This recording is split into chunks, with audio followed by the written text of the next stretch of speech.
যে কোনো মৃত্যুই দুঃখজনক, তবে কিছু কিছু মৃত্যুর ঘটনা হৃদয় বিদারক হয়ে ওঠে, হৃদয়ে বড় আঘাত করে। ঠিক সেই রকমই জয়ের মৃত্যুটা।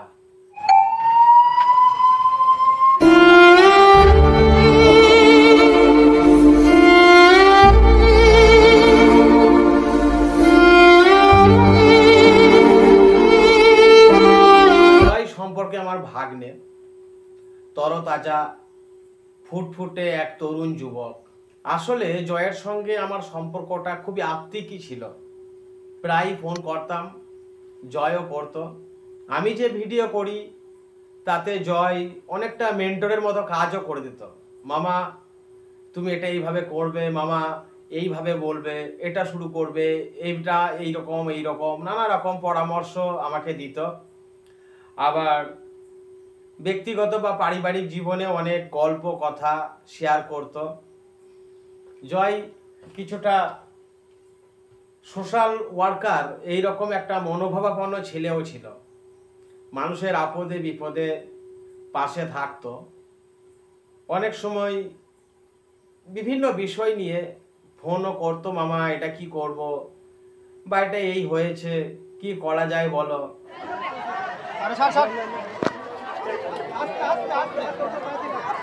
সকালে ঘুম থেকে উঠে যখনই খবরটা পেলাম, নিজেকে ঠিক রাখাটা কিন্তু খুবই কষ্টকর হয়ে পড়েছিল।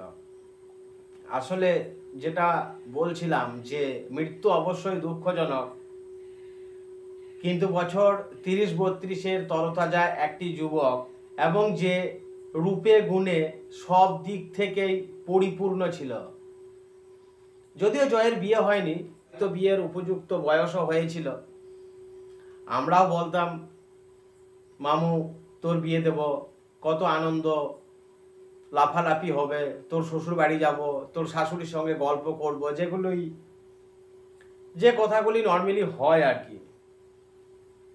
তো আজকে জয়ের এই আকস্মিক মৃত্যুটা মেনে নেওয়াটা আমার কাছে, আমাদের আত্মীয় স্বজন পরিবারের কাছে খুবই কষ্টকর।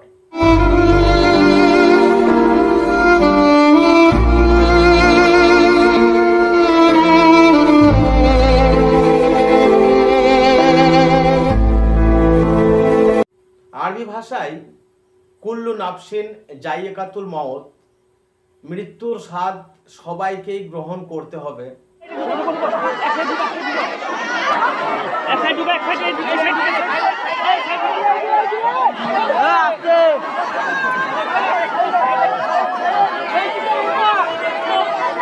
জয়ের বাবা মা বেঁচে আছে, যদিও তার আব্বা শারীরিকভাবে অনেকটাই দুর্বল বা অসুস্থ।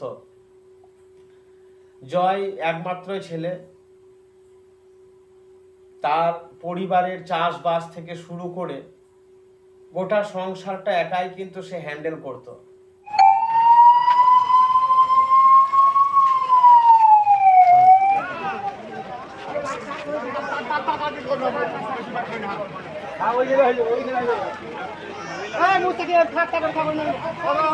জয়ের মধ্যে কিন্তু কোনো খারাপ গুণ ছিল না, দেখতেও পাইনি বা দেখিনি। আজকে এই উপযুক্ত বয়সে মাঠে গিয়েছিল, বাড়ির সমস্ত কাজকর্ম চাষবাস থেকে শুরু করে যে কথাটা বলছিলাম যে গোটা সংসারটাই সে হ্যান্ডেল করত। 21 তারিখ রাত্রে মাঠে যায় তার সাবমার্সিবল বন্ধ করতে, এবং সেই সময় নাকি তাকে সাপে কামড়ায়।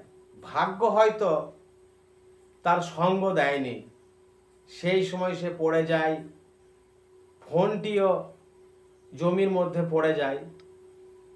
সাপে কামড়ানোর সময় যদি সে তার কোনো বন্ধু, তার অনেক বন্ধু আছে, অনেক বন্ধু বান্ধব তার আছে, সবার সাথে তার সখ্যতা, ভালো ব্যবহার, ভালো আচরণ তার ছিল। তার বন্ধুরাও তাকে যথেষ্ট ভালোবাসত। এই মৃত্যুর ঘটনায় তার বন্ধুরাও কিন্তু আমার মতো বা আমাদের মতো শোকা হতো। তো যদি সে সঙ্গে সঙ্গে তার ফোনটি দিয়ে আপাতত একজন বন্ধুকেও ডাকতে পারতো বা বলতে পারতো যে আমার এই অবস্থা হয়েছে, তাহলে হয়তো আরো 5 জন 10 জন তৎক্ষণাৎ তার কাছে পৌঁছে, অর্থাৎ মাঠে গিয়ে তাকে নিয়ে সঙ্গে সঙ্গে হাসপাতালে পৌঁছে দিতে পারতো।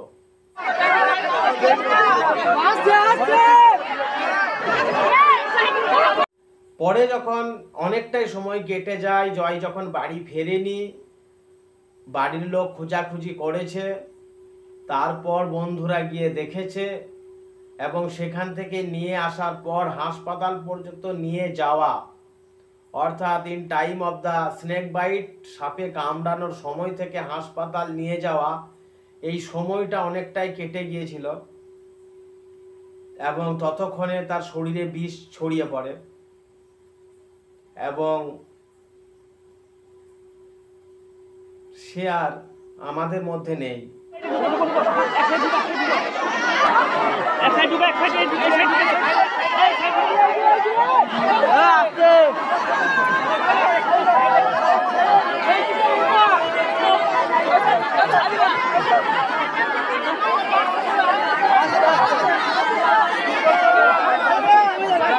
জয় সংগ্রামী ছেলে, সাহসী ছেলে, সৎ ছেলে। তার বাবা অসুস্থ, একাই সংসার চালাতো, সংসারের লড়াইটা সে করে গেছে। সমাজের জন্য, মানুষের জন্য সে অনেক কাজ করেছে, যার কিছুটা সাক্ষী আমি নিজেও আছি। যেটা বলছিলাম যে সে বিভিন্ন সময় আমাকে ফোন করে অনেক কিছু পরামর্শ নিত, তো একটা লড়াই করত, কিন্তু সাপে কামড়ানোর সময়ও সে বাঁচার জন্য প্রচণ্ড লড়াই করেছিল। সেটা আমরা না দেখলেও উপলব্ধি করছি। সংসার জীবনে বিয়ে না করেও সে যে লড়াই করে গেছে, প্রতিটি লড়াইয়ে সে জিতেছে। তার ভালো ব্যবহার, ভালো কথাবার্তা, দেখতেও সুন্দর, তার সব সময় হাসি খুশি ভাব। মামা কি করছো, মামা কেমন আছো, এসো বেড়াতে, মামা এই ভিডিওটা দেখলাম, তুমি এটাই করো, ওই করো, এইভাবে করো, এটা ভালো হয়েছে, এটা এইভাবে করো, নানা রকম পরামর্শ দিত। আমাদের চলমান জীবনে যে লড়াই, সেখানেও সে সাহায্য সহযোগিতা করত, কিন্তু নিজের বেঁচে থাকার জন্য একটা লড়াই সে চালিয়ে গিয়েছিল। সে লড়াইয়ে জয়ের জয় হয়নি।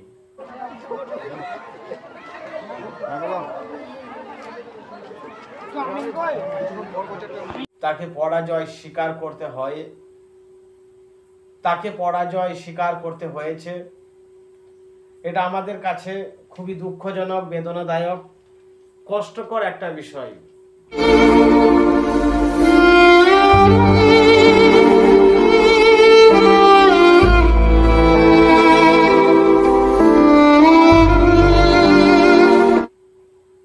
সকালবেলায় খবরটা পাওয়ার পর যখন সেখানে যাই,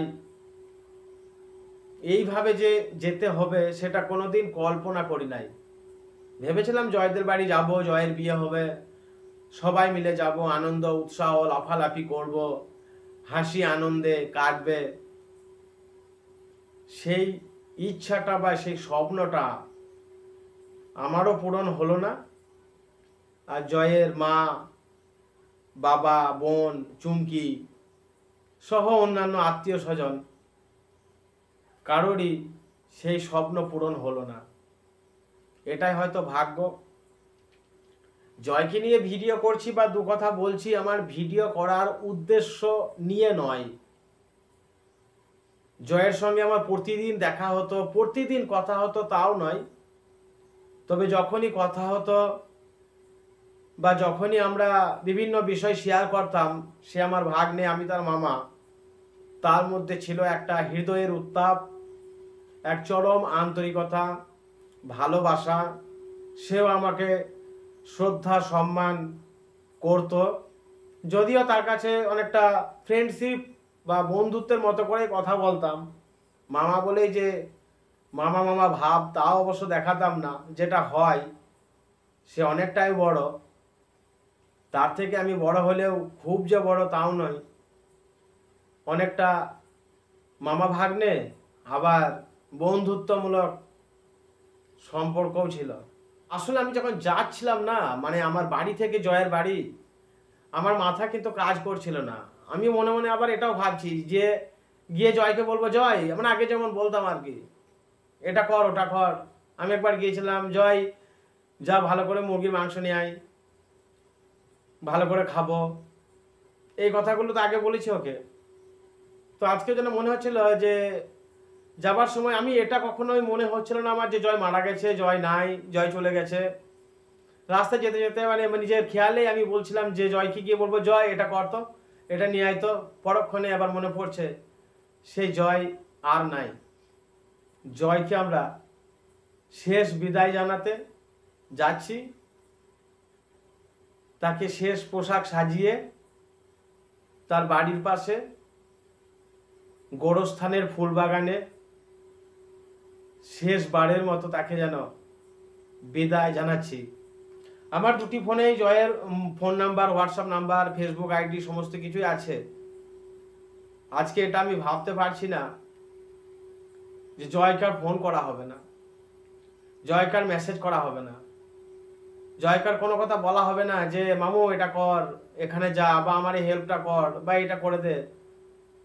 সেও আর আমাকে কোনোদিন বলবে না যে মামা এটা লাগবে, বা এটা করো, বা এটা কি করব বলো।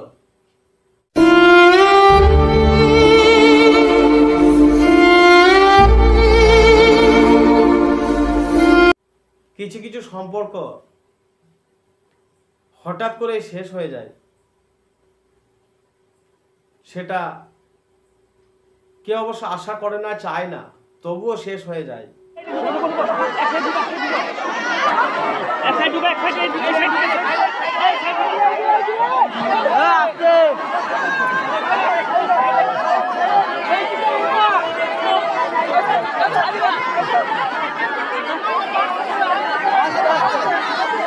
আজকে জয় যে আমাদেরকে ছেড়ে এইভাবে চলে যাবে, একটা তরতাজা, সুদর্শন, রূপে গুণে ভরা ছেলেটা, সেটা কিন্তু আমরা কেউ কল্পনা করতে পারিনি। যখন জয়ের ডেড বডি এলো, সেখানে ছোট বড় নিজের আত্মীয়রা, তার মামার বাড়ি, মাসির বাড়ি, অন্যান্য আত্মীয়রা যেমন ছিল, গ্রামের অজস্র মানুষ, এবং সেখানে হিন্দু মুসলিম সবাই মিলেমিশে একাকার, সবাই অনেকটাই দিকহারা, দিশেহারা জয়ের জন্য। তো জয়, তুই চলে গেলি বাবা, তুই ভালো থাকিস।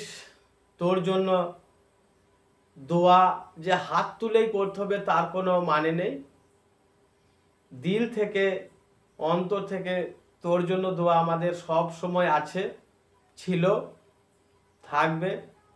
তোর কবরের ঘরে জান্নাতের সুবাতাস বয়ে যাক। ভেবেছিলাম যে তুই তো আমাদের থেকে ছোট, তাই স্বাভাবিকভাবেই তুই আমাকে, তোর আব্বাকে, তোর মাকে, তোর নানা নানিকে, অন্যান্য মামাদেরকে ঘাড়ে করে গোরস্থানে নিয়ে যাবি, কিন্তু সেটা হলো না। আজকে উল্টোটা, আজ তোর শেষ বিদায় যে আমাদেরকে এভাবে দেখতে হবে, সেটা আমরা কেউ কল্পনা করিনি। তোকে নিয়ে কি আর বলবো, আমি শুধু তোর স্মৃতিটুকু ধরে রাখতে চাইছি।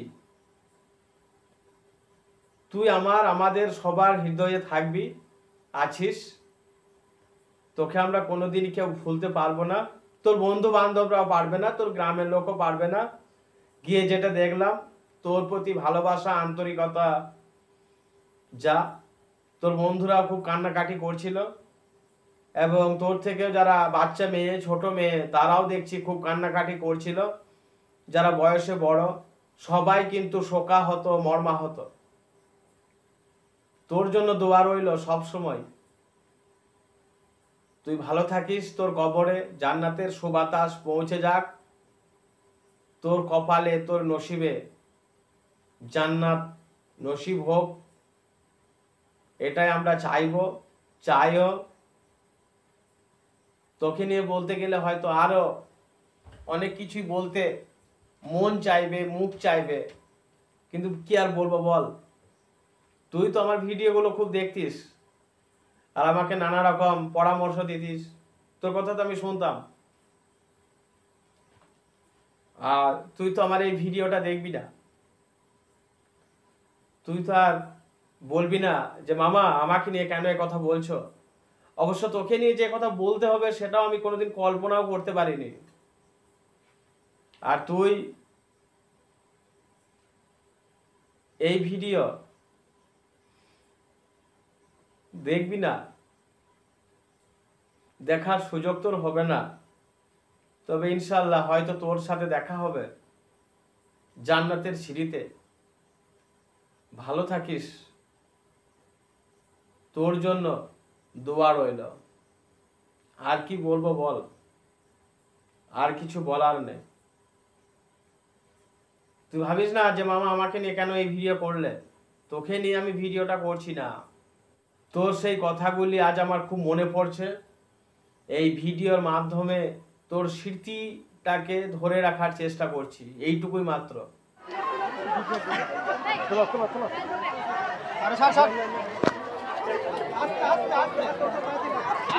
জীবনে অনেক লড়াই করেছিস, সংগ্রাম করেছিস, প্রতিটি লড়াইয়ে তুই জিতেছিস হাসি মুখে।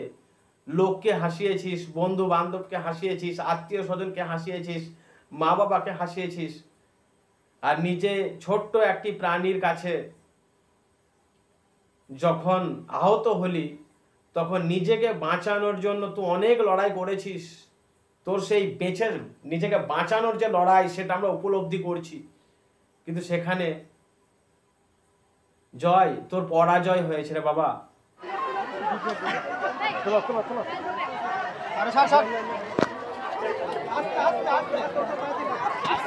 তুই এখন অন্ধকারের ঘরে, কবর ঘরে, সেই কবরের ঘর দরজা জানালাহীন, সেই ঘর অন্ধকার হলেও মহান করুণাময় আল্লাহ তাআলা তোর কবরকে আলোকিত করুক, তোর কবরে জান্নাতের সুবাতাস পৌঁছে দিক।